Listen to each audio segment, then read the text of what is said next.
Telangana capital news కి స్వాగతం. ముందుగా ముఖ్యాంశాలు.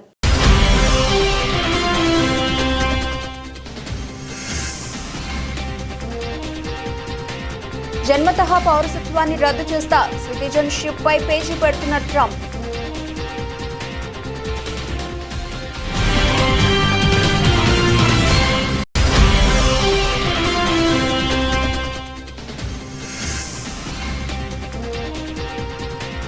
హిందువులపై దాడులు నిజమై అంగీకరించిన బంగ్లాదేశ్.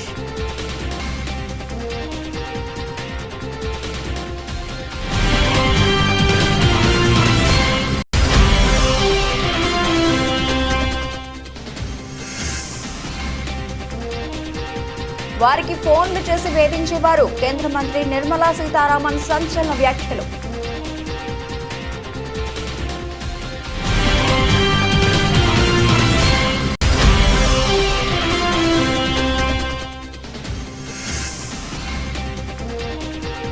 ఢిల్లీ నీదా నాదా, అస్తినలో ఆప్ బీజేపీ మధ్య రసవత్తర రాజకీయం.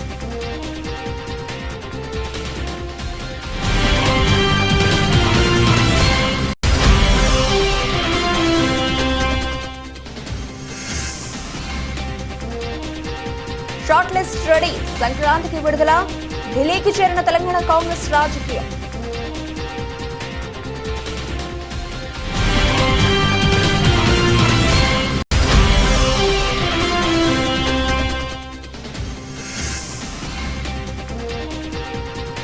డైవర్షన్ పాలిటిక్స్, డిప్యూటీ సీఎం ఆ షిప్ దగ్గరకు ఎందుకు వెళ్లలేదు? సంచలన వ్యాఖ్యలు చేసిన మాజీ సీఎం జగన్.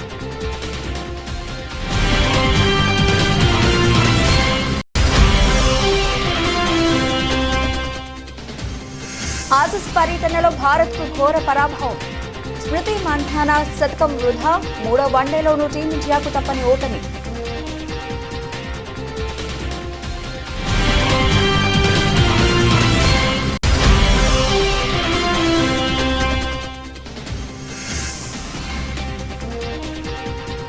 ఇక సహించేది లేదు, ఆ రూమర్స్ పై ఫైర్ అయిన సాయి పల్లవి.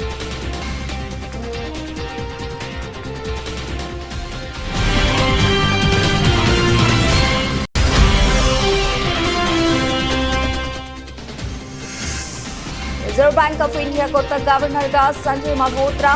అసలు ఎవరి సంజయ్? ఆయన ట్రాక్ రికార్డ్ ఏంటి?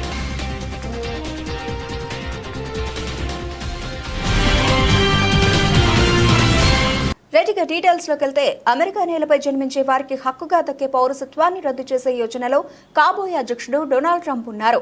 తాను పదవి బాధ్యతలు చేపట్టగానే ఈ బర్త్ రైట్ సిటిజన్షిప్ ను రద్దు చేస్తానని గత వారం ఓ ఇంటర్వ్యూలో ట్రంప్ కీలక ప్రకటన చేశారు. జన్మతః పౌరసత్వం హాస్యాస్పదంగా మారిందని, దేనిని దుర్వినియోగం చేస్తున్నారని ఆయన పేర్కొన్నారు. ఇది బర్త్ టూరిజం కు అవకాశం కల్పిస్తోందని, ఇతర దేశాలకు చెందిన గర్భిణీలు కేవలం పుట్టబోయే బిడ్డకు అమెరికా పౌరసత్వం దక్కాలనే ఆలోచనతో అమెరికా వచ్చి జన్మిస్తున్నారని ఆయన వ్యాఖ్యానించారు. ఎన్నికల ప్రచారంలోనూ తాను బర్త్ రైట్ సిటిజన్షిప్ ను రద్దు చేస్తానని ట్రంప్ ప్రకటించారు. అసలు ఈ బర్త్ రైట్ సిటిజన్షిప్ అంటే, అమెరికాలో జన్మించిన ప్రతి బిడ్డకు తల్లిదండ్రులు ఏ దేశం వారనేది సంబంధం లేకుండా ఆటోమేటిక్ గా దేశ పౌరసత్వం దక్కుతుంది. దీనిని బర్త్ రైట్ సిటిజన్షిప్ అంటారు. ఏ వీసాపై అమెరికాకు వచ్చినా, ఆఖరికి అక్రమంగా వలస వచ్చినా తల్లిదండ్రులైనా సరే ఇక్కడ బిడ్డకు జన్మనిస్తే ఆ బిడ్డకు అమెరికా పౌరసత్వం లభిస్తుంది. 1868 నుంచి అమెరికాలో ఈ బర్త్ రైట్ సిటిజన్షిప్ అమల్లో ఉంది. బర్త్ రైట్ సిటిజన్షిప్ ను రద్దు చేయడం సాధ్యమేనా? ఎన్నికల ముందు నుంచి బర్త్ రైట్ సిటిజన్షిప్ రద్దు చేస్తానని ట్రంప్ చెబుతున్నప్పటికీ అది అంత సులువు కాదని అమెరికా న్యాయ నిపుణులు అభిప్రాయపడుతున్నారు. అమెరికా రాజ్యాంగం 14వ రాజ్యాంగ సవరణ ద్వారా జన్మతః పౌరసత్వాన్ని కల్పించింది. ఇప్పుడు దీన్ని రద్దు చేయాలంటే రాజ్యాంగ సవరణ చేయాలి. ఇందుకు కాంగ్రెస్ లో 3/2 మెజారిటీతో పాటు 4/3 రాష్ట్రాల ఆమోదముద్ర అవసరం. ట్రంప్ ఇది సాధించడం కష్టమని న్యాయ నిపుణులు చెబుతున్నారు. అయితే ఎగ్జిక్యూటివ్ ఆర్డర్ ద్వారా బర్త్ రైట్ సిటిజన్షిప్ పై ట్రంప్ ఆంక్షలు విధించగలరని అభిప్రాయపడుతున్నారు. ఒకవేళ ట్రంప్ గనుక బర్త్ రైట్ సిటిజన్షిప్ ను రద్దు చేస్తే అమెరికాలో లక్షలాది మంది భారతీయులపై ప్రభావం పడుతుంది. గ్రీన్ కార్డులు, H-1B వీసాలపై అమెరికాలో ఉంటున్న భారతీయులు జన్మనిచ్చే పిల్లలకు అమెరికా పౌరసత్వం లభించదు. తల్లిదండ్రులకు పౌరసత్వం లభించడంపై పిల్లల పౌరసత్వం కూడా ఆధారపడి ఉంటుంది. పిల్లల పౌరసత్వం కోసం గ్రీన్ కార్డు ఉన్న తల్లిదండ్రులకు కొంత న్యాయపరమైన వెసులుబాటు ఉండే అవకాశం ఉందని, H-1B వీసా కలిగిన తల్లిదండ్రులకు మాత్రం బిడ్డల పౌరసత్వంపై గందరగోళం నెలకొంటుందని ఇమిగ్రేషన్ నిపుణులు చెబుతున్నారు. అమెరికా గ్రీన్ కార్డుల కోసం లక్షల మంది భారతీయులు ఏండ్లుగా వేచి చూస్తున్నారు. ఇక పౌరసత్వం రావడం పెద్ద కలగా మారింది. ఇప్పటి వరకు పిల్లల పౌరసత్వంపై అయినా భరోసా ఉండేది. ఇప్పుడు అది కూడా పోయే ప్రమాదం నెలకొంది. My first day back in the White House, I'll terminate every open borders policy of the Biden administration, stop the invasion on our southern border, and begin the largest domestic deportation operation in American history. Together we will deliver low taxes, low regulations, low energy costs, low interest rates, low inflation, so that everyone can afford groceries, a car, and a home. I delivered you the largest tax cuts in American history, and we'll do it again. We're going to get them lower, but we're going to do something else. No tax on tips. No tax on overtime. And no tax on Social Security for our great seniors. We cannot lose our dollar standard, everything the dollar represents, and we have to continue to have that be the world currency. I will create a government efficiency commission tasked with conducting a complete financial and performance audit of the entire federal government and making recommendations for drastic reform. I will end the Biden-Harris electric vehicle mandate on day one. I would immediately start with energy.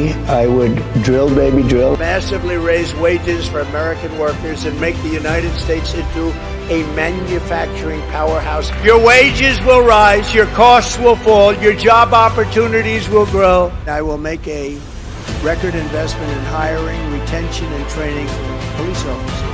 We will launch a federal task force to dismantle the gangs, the street crews, and the criminal networks that are ravaging our towns. We will stop the invasion, end migrant crime, support our police, strengthen our military, build a missile defense shield all around our country. And I will secure our elections. We have to secure our elections. Our goal will be proof of citizenship and voter ID. Very simple. Take back our campuses for all of the normal students who want a safe place from which to learn. We're going to keep critical race theory and transgender insanity the hell out of our schools, and we're going to keep men out of women's sports. I'm willing to do whatever I have to do to save our country and to save our Constitution. ఇక అటు బంగ్లాలో హిందువులపై జరుగుతున్న దాడులపై ఇన్నాళ్లు బుకాయిస్తూ వచ్చిన బంగ్లాదేశ్ ఎట్టకేలకు దానిపై U turn తీసుకుంది. హిందువులపై దాడులు నిజమేనని అంగీకరించింది. ప్రధాని హసీనా ఆగస్టులో పదవి చిత్రాలైన తర్వాత దేశంలో మైనారిటీలపై, ముఖ్యంగా హిందువులపై అక్టోబర్ 22 వరకు 88 మతపరమైన హింసాత్మక ఘటనలు చోటు చేసుకున్నాయని బంగ్లాదేశ్ అధికారికంగా ప్రకటించింది. ఈ అల్లర్లకు సంబంధించి 70 మందిని అరెస్ట్ చేసినట్లు మొహమ్మద్ యూనిస్ ఆపద్ధర్మ ప్రభుత్వ ప్రెస్ కార్యదర్శి శశిగుల్ ఆలం తెలిపారు.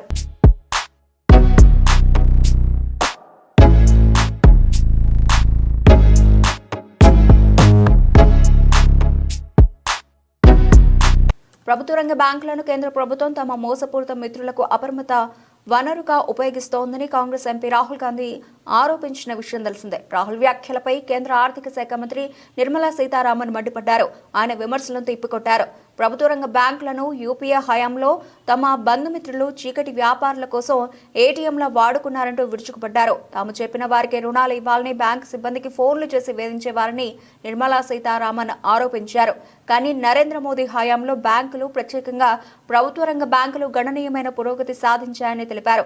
బీజేపీ హయాంలోనే 54 కోట్ల జన్ ధన్ యోజన ఖాతాలు, పీఎం ముద్ర రుణాలు, స్టాండ్ అప్ ఇండియా, అలాగే పీఎం స్వానిధి వంటి స్కీమ్స్ తీసుకొచ్చినట్లు తెలిపారు. మోదీ హయాంలో 4RS వ్యూహంతో పాటు పలు సంస్కరణలు అమలు చేస్తున్నామని, 3.26 లక్షల కోట్ల రూపాయల రీక్యాపిటలైజేషన్తో ప్రభుత్వ రంగ బ్యాంకులను బలోపేతం చేశామని కేంద్ర మంత్రి అన్నారు. నిర్మలా సీతారామన్ మాట్లాడుతూ, రాహుల్ గాంధీ వాస్తవాలు మాట్లాడాలి. బ్యాంకుల్లో కష్టపడి పనిచేసే ఉద్యోగులపై అసత్య ప్రచారం చేయడం మానుకోవాలి.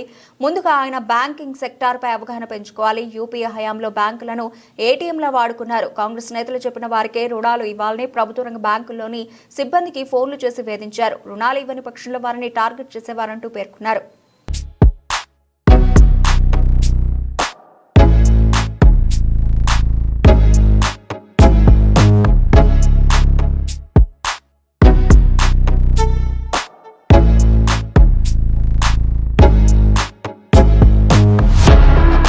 అదే ఢిల్లీ పీఠం.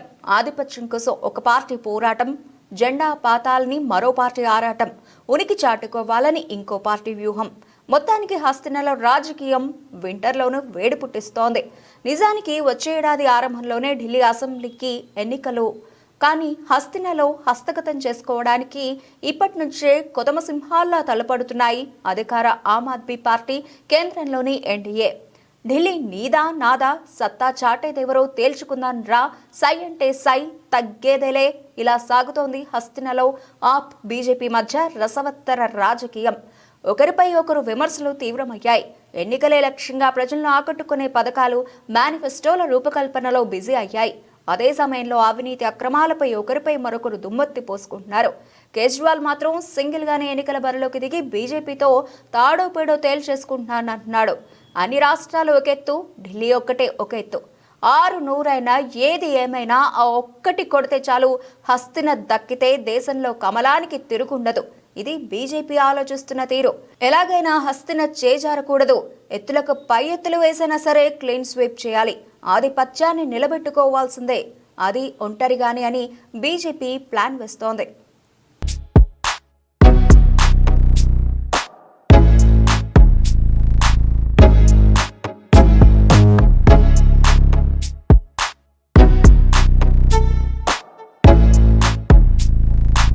కాంగ్రెస్ ప్రభుత్వం అధికారంలోకి వచ్చి ఏడాది పూర్తయింది.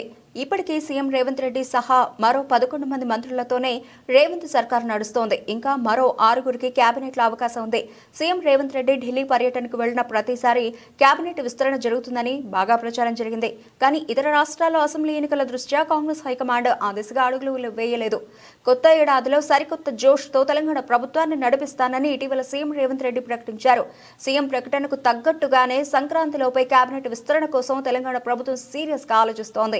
ఇప్పటికే ఇతర రాష్ట్రాల్లో ఎన్నికలు ముగిసిన నేపథ్యంలో కేబినెట్ విస్తరణపై కాంగ్రెస్ కమాండ్ కూడా ఫోకస్ పెట్టింది. దీంతో తెలంగాణ కాంగ్రెస్ రాజకీయం ఢిల్లీకి చేరింది.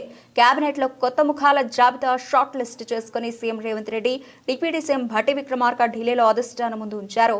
ఇప్పటికే రాహుల్ గాంధీని కలిసి కేబినెట్ విస్తరణపై చర్చించారు. తమ అనుచరులకు కేబినెట్ బెర్తులు ఇవ్వాలని అటు రేవంత్ రెడ్డి, ఇటు భట్టి విక్రమార్క పార్టీ హైకమాండ్ కి విజ్ఞప్తి చేసినట్లు తెలుస్తోంది. అయితే దీనిపై మళ్లీ రాహుల్ గాంధీతో చర్చించి ఫైనల్ గా నిర్ణయం తీసుకోనున్నట్లు సమాచారం. సీఎం రేవంత్ రెడ్డి కేబినెట్ లో 11 మంది మంత్రులు ఉండగా ఉమ్మడి జిల్లాల వారీగా చూస్తే ఆదిలాబాద్, నిజామాబాద్, రంగారెడ్డి, హైదరాబాద్ జిల్లాలకు మాత్రం ప్రాతినిధ్యం దక్కలేదు. ఎమ్మెల్యేల సంఖ్య ప్రకారం ఇంకా 6 కొత్త వారికి కేబినెట్ లో చోటుకి అవకాశం ఉంది. దీంతో ఖచ్చితంగా ఈ 4 ఉమ్మడి జిల్లాల వారికి కేబినెట్ విస్తరణలో బెర్త్ ఖచ్చితంగా దక్కే అవకాశం ఉంది.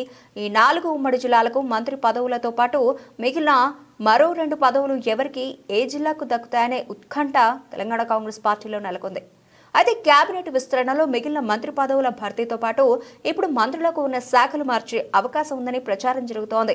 కేబినెట్ విస్తరణతో పాటు ఇప్పటికే ఖాళీగా ఉన్న డిప్యూటీ స్పీకర్, ప్రభుత్వ చీఫ్ విప్ పోస్టులను కూడా భర్తీ చేస్తారని ప్రభుత్వ వర్గాలు చెబుతున్నాయి.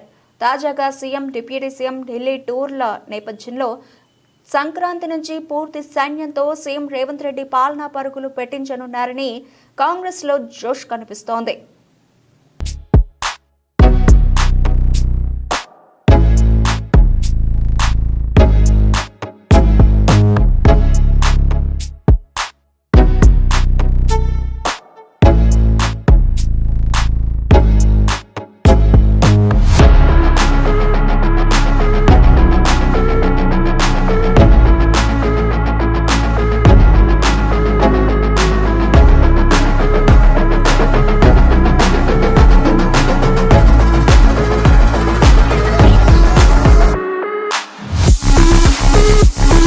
ఇటు సీఎం చంద్రబాబు నాయుడు సూపర్ 6 హామీలు అమలు చేయలేక ప్రతి నెల ఒక అంశం తీసుకొచ్చి ప్రజలను తప్పుదోవ పట్టిస్తున్నారని వైసీపీ అధినేత మాజీ సీఎం జగన్మోహన్ రెడ్డి మండిపడ్డారు. ఆర్థిక మంత్రి పయ్యావుల సొంత వియ్యంకుడు రేషన్ బియ్యాన్ని ఎగుమతి చేస్తున్న ఆ షిప్ దగ్గరకు మాత్రం డిప్యూటీ సీఎం వెళ్లలేదని జగన్ అన్నారు. 6 నెలలుగా రాష్ట్రంలో కూటమి ప్రభుత్వ పాలన జరుగుతోందని, చెక్ పోస్టులు దాటి బియ్యం కాకినాడ పోర్టు వరకు ఎలా వస్తున్నాయని జగన్ ప్రశ్నించారు. ఉమ్మడి ప్రకాశం జిల్లా వైఎస్ఆర్సీపీ ప్రజాప్రతినిధులతో సమావేశమైన వైఎస్ జగన్ పలు కీలక వ్యాఖ్యలు చేశారు. ముఖ్యమంత్రి చంద్రబాబు అబద్ధాలు, మోసాల పట్ల ప్రజలు ఆగ్రహంతో ఉన్నారని జగన్ చెప్పారు. ప్రతి నెల ఒక్కో అంశాన్ని పట్టుకుని ప్రజలను తప్పుదోవ పట్టిస్తున్నారన్నారు. అంతేకాకుండా ప్రతిరోజు డైవర్షన్ పాలిటిక్స్ చేస్తున్నారంటూ మండిపడ్డారు. చంద్రబాబు వచ్చిన తర్వాత బాదుడు మొదలైందంటూ తీవ్ర వ్యాఖ్యలు చేశారు. అధికారంలోకి వచ్చిన 6 నెలలకే ఎప్పుడూ చూడని వ్యతిరేకత ఈ ప్రభుత్వం పట్ల కనిపిస్తోందని, తమకున్న వ్యక్తిత్వం, విశ్వసనీయత వల్లే మళ్లీ అధికారంలోకి వస్తామంటూ జగన్ ధీమా వ్యక్తం చేశారు. బురద జల్లే వారితో ప్రస్తుతం యుద్ధం చేస్తున్నామని, అబద్ధాలు చెప్పడం, దుష్ప్రచారం చేయడాన్ని ఒక పనిగా పెట్టుకున్నారంటూ జగన్ పేర్కొన్నారు. దాన్ని తిప్పికొట్టాల్సిన అవసరం ఉందని వైసీపీ శ్రేణులకు పిలుపునిచ్చారు. పార్టీలో ప్రతి ఒక్కరికి సోషల్ మీడియా ఖాతా ఉండాలని, అన్యాయం జరిగితే దాని ద్వారా ప్రశ్నించాలంటూ వైసీపీ పార్టీ శ్రేణులకు జగన్ సూచనలు చేశారు. డిసెంబర్లోకి వచ్చేసరికి ఇప్పుడు కొత్తగా మనం చూస్తూ ఉన్నాం, రేషన్ బియ్యం అంటానండి. ఇప్పుడు కొత్తగా కనిపిస్తూ ఉంది రేషన్ బియ్యం అని చెప్పి. ఇప్పుడు నాకు నిజంగా ఆశ్చర్యం అనిపిస్తుంది రేషన్ బియ్యం కథలీలు చెప్తా ఉన్నప్పుడు. ప్రభుత్వంలో ఎవరున్నారు అని, ప్రభుత్వంలో మనం ఉన్నామా, ప్రభుత్వంలో వాళ్ళు ఉన్నారా అని నాకు అర్థం కాల. 7 నెలలు అయిపోయింది, దాదాపుగా 6.5 నెల అయిపోయింది వాళ్ళ ప్రభుత్వం వచ్చి. 6.5 నెల 7 నెలలు అవుతా ఉంది వాళ్ళ ప్రభుత్వం వచ్చింది. ఎమ్మెల్యేలు వాళ్ళు, మంత్రులు వాళ్ళు, కలెక్టర్లు వాళ్ళు, జాయింట్ కలెక్టర్లు వాళ్ళు, పోలీసులు వాళ్ళు, ఎంఆర్ఓలు వాళ్ళ అధికారులే, చెక్ పోస్టులు వాళ్ళవి, అన్నీ వాళ్ళవే. ఇవన్నీ దాటుకొని మళ్ళీ పోర్టుకు వచ్చింతే పోర్టులో కస్టమ్స్ అధికారులు, పోర్టులో సిఐఎస్ఎఫ్ పోలీసులు, ఇవన్నీ కూడా వీళ్ళు పొత్తులో ఉన్న కేంద్ర ప్రభుత్వం మనుషులు. మరి ఇవన్నీ దాటుకొని ఏదైనా మెటీరియల్ బోటులోకి పోగలుగుతుందా? ఆశ్చర్యం ఏమిటంటే ఈయన పోయిన బోటు పక్క బోటే ఫైనాన్స్ మినిస్టర్, ప్రస్తుత ఫైనాన్స్ మినిస్టర్ పయ్యావుల కేసు వాళ్ళ సొంత వియ్యంకుడిది, శ్రీనివాసరావు గారిని సొంత వియ్యంకుడిది, పట్టాభి రైస్ ఎక్స్పోర్ట్స్. ఆయన ఎక్స్పోర్ట్ చేస్తున్నాడు పక్కన, అదే పోర్ట్లోనే పక్కన. అడిగిపోడు దీంట్లోకి వచ్చి మాట్లాడతాడు. నాకు ఆశ్చర్యం అనిపించింది, అసలు ఏందిరా నాయన ఇది, ఎవరు ప్రభుత్వంలో ఉన్నాము, ఎవడు చేస్తూ ఉన్నాడు అని చెప్పి. వైఎస్ఆర్సీపీలో మన కార్యకర్తలు మనోళ్ళందరూ వ్యవస్థీకృత నేరాలంట. అసలు వ్యవస్థీకృత నేరాలు చేస్తూ ఉండేది ఎవరు? చేస్తూ ఉండేది వాళ్ళు, చేసింది వాళ్ళు, మన మీద ఏళ్ళెత్తి చూపిస్తూ ఉండరు. ఆస్ట్రేలియా పర్యటనలో భారత మహిళా జట్టుకు ఏదీ కలిసి రాలేదు. వరుసగా 3వ వన్డే మ్యాచ్లోనూ ఓటమి పాలైంది. దీంతో 3 మ్యాచ్ల వన్డే సిరీస్ను ఆస్ట్రేలియా 3-0 తేడాతో క్లీన్ స్వీప్ చేసింది. ఆసీస్ నిర్దేశించిన 299 పరుగుల లక్ష్య ఛేదనలో భారత్ 45.1 ఓవర్లలో 215 పరుగులకే ఆలౌట్ అయింది. దీంతో ఆసీస్ 83 పరుగుల తేడాతో ఘన విజయాన్ని అందుకుంది. భారత బౌలర్లలో స్మృతి మంధానా 109 బంతుల్లో 14 4లు, 1 6 సెంచరీతో చెలరేగింది. అలాగే హార్లిన్ డియోల్ పర్వాలేదనిపించింది. మిగిలిన వారిలో కెప్టెన్ హర్మన్ ప్రీత్ కౌర్ అలాగే జెమిమా రోడ్రిగ్స్లు 2 అంకెల స్కోర్ చేశారు. మిగిలిన వారంతా సింగిల్ డిజిట్కే పరిమితమయ్యారు. ఆసీస్ బౌలర్లలో ఆష్లిన్ గార్డ్నర్ 5 వికెట్లు తీసింది. అలానా కింగ్, మెగాన్ షర్చ్ చెరో 2 వికెట్లు తీశారు. అన్నాబెల్ సదర్లాండ్ 1 వికెట్ సాధించింది. అంతకుముందు తొలుత బ్యాటింగ్ చేసిన ఆస్ట్రేలియా నిర్ణీత 50 ఓవర్లలో 6 వికెట్ల నష్టానికి 298 పరుగులు చేసింది. ఆసీస్ బ్యాటర్లలో అన్నాబెల్ సదర్లాండ్ శతకంతో చెలరేగింది. అలాగే Ashleigh Gardner, Tahlia McGrath half సెంచరీలతో రాణించారు. భారత బౌలర్లలో అరుంధతి రెడ్డి 4 వికెట్లు తీసింది. దీప్తి శర్మ 1 వికెట్ సాధించింది.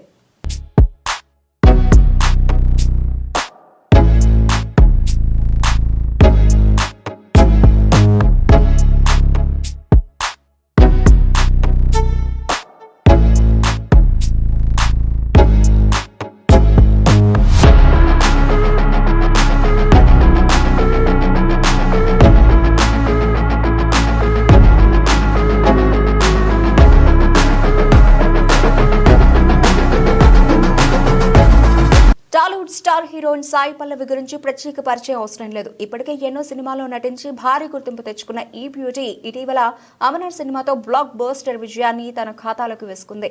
ఇక ఈ సినిమా తర్వాత త్వరలోనే గ్లోబల్ స్టార్ రామ్ చరణ్ హీరోగా నటిస్తోన్న గేమ్ చేంజర్ సినిమాతో ఆడియన్స్ ముందుకు రానుంది. అలాగే బాలీవుడ్లో కూడా రామాయణం సినిమా చేస్తోంది. అయితే సాయి పల్లవి ఈ సినిమా కోసం తన చాలా అలవాట్లను మార్చుకుందని, ఈ సినిమాలో సీత పాత్ర పోషిస్తున్నందుకు ఆమె నాన్ వెజ్ మానేసిందని, పూర్తిగా వెజ్ మాత్రమే తింటోందని, అంతేగాక ఇతర దేశాలకు వెళ్లేటప్పుడు కూడా తన చెఫ్ల బృందాన్ని తనతో తీసుకెళ్తోందని పెద్ద ఎత్తున వార్తలు వస్తున్నాయి. ఇన్ని రోజులు ఈ వార్తలపై స్పందించిన సాయి పల్లవి తన సహనాన్ని కోల్పోయింది. ఎట్టకేలకు ఈ వార్తలకి చెక్ పెట్టింది. తాజాగా తన సోషల్ మీడియా వేదికగా ఇలా రాసుకొచ్చింది. చాలాసార్లు, దాదాపు ప్రతిసారి నేను నిరాధారమైన పుకార్లు, కల్పిత అబద్ధాలు, తప్పుడు ప్రకటనలు వేరే ఉద్దేశంతో లేకుండా వ్యాప్తి చెందడాన్ని చూసినప్పుడల్లా మౌనంగా ఉండడానికి ప్రయత్నిస్తాను. కానీ ఇప్పుడు అసలు అలా ఊరుకోను. ఏదైనా పేరున్న మీడియా లేదా పేజీ నాపై తప్పుడు పుకార్లు రాసినా, చెప్పినా మౌనంగా ఉండబోనని, ఒకవేళ అలా జరిగితే ఖచ్చితంగా చట్టపరంగా ఎదుర్కొంటానని సాయి పల్లవి స్ట్రాంగ్ వార్నింగ్ ఇచ్చింది. దీంతో సాయి పల్లవి చేసిన ఈ పోస్ట్ నెట్టింట వైరల్ అవుతున్నాయి.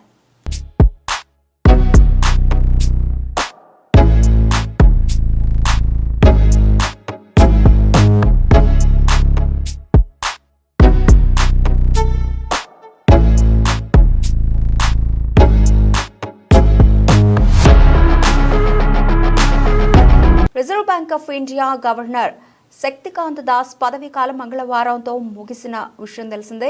ఆయన స్థానంలో కొత్త గవర్నర్గా సంజయ్ మల్హోత్రాను నియమించారు. అయితే శక్తికాంత దాస్ పదవీ కాలం పొడిగిస్తారని భావించినప్పటికీ అలాంటి ప్రకటన ఏమీ రాలేదు. కొత్త గవర్నర్గా సంజయ్ మల్హోత్రా బాధ్యతలు చేపట్టారు. గతంలో ఉర్జిత్ పటేల్ రాజీనామా తర్వాత సెంట్రల్ బ్యాంక్ బాధ్యతలను శక్తికాంత దాస్ చేపట్టారు. 2018లో రిజర్వ్ బ్యాంక్ ఆఫ్ ఇండియా గవర్నర్గా శక్తికాంత దాస్ పదవి బాధ్యతలు చేపట్టారు. ఆయన హయాంలో అనేక ముఖ్యమైన ఆర్థిక నిర్ణయాలు తీసుకున్నారు. అయితే ఆయన పదవీ కాలాన్ని పొడిగిస్తూ కేంద్ర ప్రభుత్వం ఎలాంటి నిర్ణయం తీసుకోలేదు. అటువంటి పరిస్థితిలో సంజయ్ మల్హోత్రా నియమితులయ్యారు. ఆర్థిక సేవల రంగంలో అతని అనుభవాన్ని పరిగణలోకి తీసుకుని ఈ నిర్ణయం తీసుకుంది ప్రభుత్వం. Sanjay Malhotra Indian administrative service కింద రాజస్థాన్ క్యాడర్ నుండి తన సేవను ప్రారంభించారు. సంజయ్ మల్హోత్రాకు ఆర్థిక సేవల రంగంలో అపారమైన అనుభవం ఉంది. అతను భారత ప్రభుత్వ ఆర్థిక మంత్రిత్వ శాఖలో ఆర్థిక సేవల విభాగం కార్యదర్శిగా ముఖ్యమైన బాధ్యతలు నిర్వహించారు. ఇది కాకుండా అతను కేంద్ర రాష్ట్ర ప్రభుత్వాల్లో పన్ను, ఆర్థిక విషయాల్లో లోతైన అనుభవం కూడా ఉంది. సంజయ్ మల్హోత్రా వచ్చే 3 ఏళ్ల పాటు రిజర్వ్ బ్యాంక్ ఆఫ్ ఇండియా గవర్నర్గా కొనసాగనున్నారు.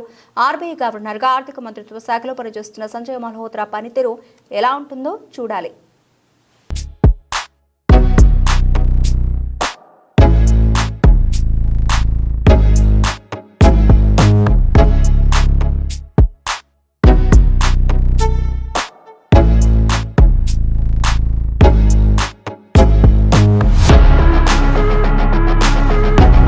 ముగించే ముందు హెడ్లైన్స్ మరోసారి.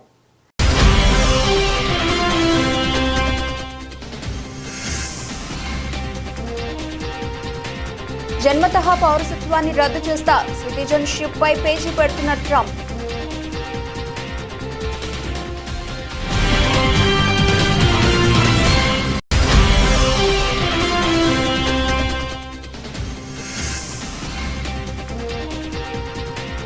హిందువులపై దాడులు నిజమై అంగీకరించిన బంగ్లాదేశ్.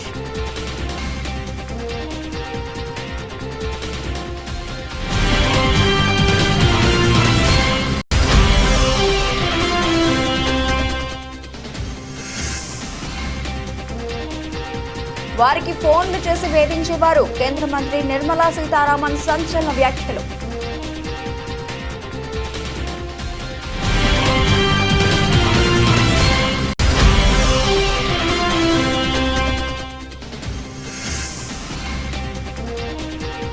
ఢిల్లీ నీదా నాదా, హస్తినలో ఆప్ బీజేపీ మధ్య రసవత్తర రాజకీయం.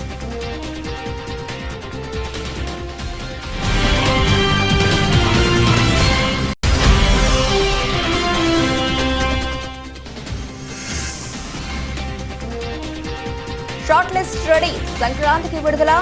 ఢిల్లీకి చేరిన తెలంగాణ కాంగ్రెస్ రాజకీయం.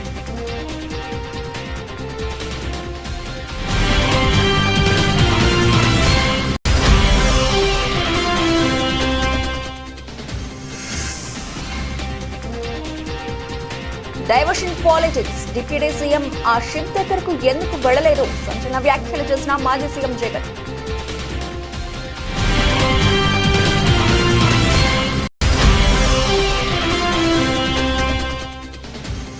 ఆసీస్ పర్యటనలో భారత్కు ఘోర పరాభవం. స్మృతి మంధానా శతకం వృధా. 3వ వన్డేలోనూ టీమిండియాకు తప్పని ఓటమి.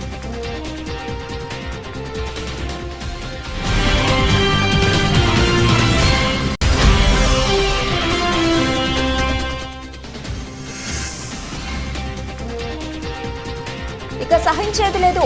ఆ రూమర్స్ పై ఫైర్ అయిన సాయి పల్లవి.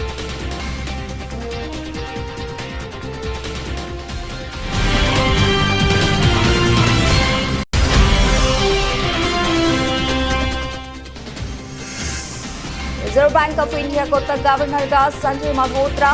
అసలు ఎవరి సంజయ్? ఆయన ట్రాక్ రికార్డ్ ఏంటి?